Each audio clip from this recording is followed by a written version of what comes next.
सोचो, एक ऐसी कौम जिसकी ताकत के किस्से हवाओं में गूंजते थे,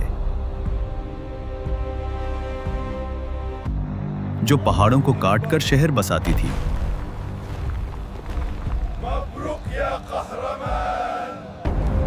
जो कहती थी हमसे ज्यादा ताकतवर कौन। मगर जब अल्लाह का हुक्म आया तो वही हुआ, उनका नाम वो निशान मिटा गई।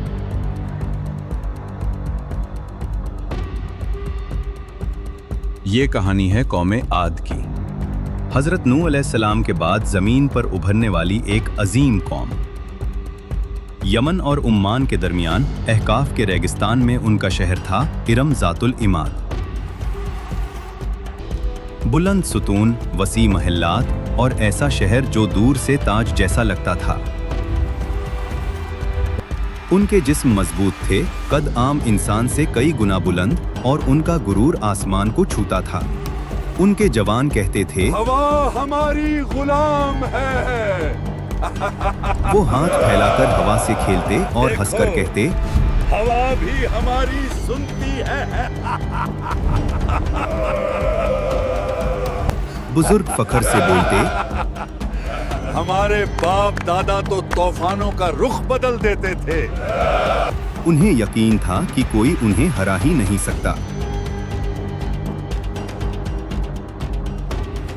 फिर अल्लाह ने अपना नबी भेजा, हजरत हूद अलैहिस्सलाम। उन्होंने मेरी कहा, कौम, सिर्फ अल्लाह की इबादत करो, उसके सिवा कोई माबूद नहीं। मगर सरदार हंस पड़े। क्या हम अपना पुराना दीन छोड़ दें? हम ताकतवर हैं, हमें कोई अजाब नहीं छू सकता। हजरत हूद ने सब्र किया। रोज बाजारों, महफिलों और महल्लात के दरवाजों पर अल्लाह का पैगाम और पहुंचाया, उसी की इबादत करो। मगर गुरूर ने उनके कान बंद कर दिए थे। फिर जमीन ने हल्की सी लर्जिश ली, जानवर घबरा गए। मगर आद हंस दिए। उन्होंने कहा, जमीन पे हमारी ताकत से धरती है। एक रात न बिजली चमकी न बादल गिरजा, लेकिन वादी में एक खौफनाक आवाज गूंजी। हजरत हूद बोले, ये रहमत नहीं, अजाब है। कहट 3 साल का इम्तिहान।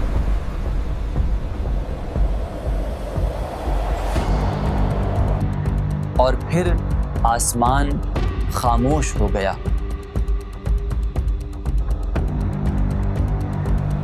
तीन साल तक एक बूंद बारिश न हुई।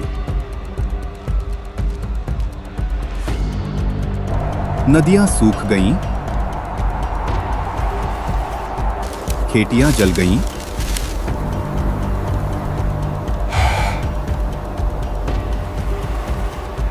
जानवर गिरने लगे।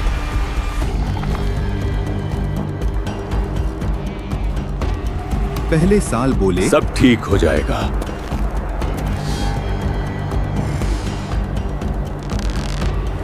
मुझे दूसरे पानी साल चाहिए। जुबानें सूख गईं।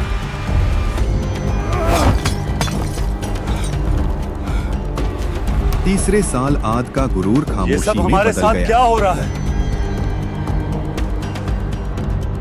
एक दिन आसमान पर 3 बादल जाहिर हुए, सुर्ख, सफेद और सियाह। आसमान से आवाज आई, ऐ कौमे आद, एक बादल चुन लो। उन्होंने स्याह हंसकर बादल। कहा, उसमें पानी होगा। मगर उन्हें क्या मालूम था कि उस बादल में रहमत नहीं, अजाब छुपा था। अचानक हवा चल पड़ी। पहला झोंका, रेत और पत्थर उड़ गए। दूसरा झोंका, दरख्त जड़ से उखड़ गए।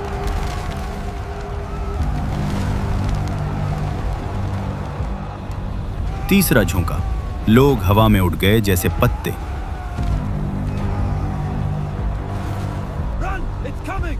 Help us.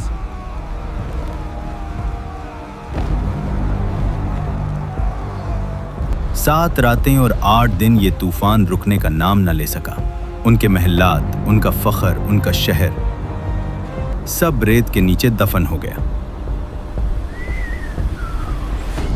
مگر جو لوگ حضرت ہود علیہ السلام پر ایمان لائے تھے، اللہ نے انہیں بچا لیا۔ اے میرے رب، ہم تیرے شکر گزار ہیں کہ تو نے ہم پر رحم کیا۔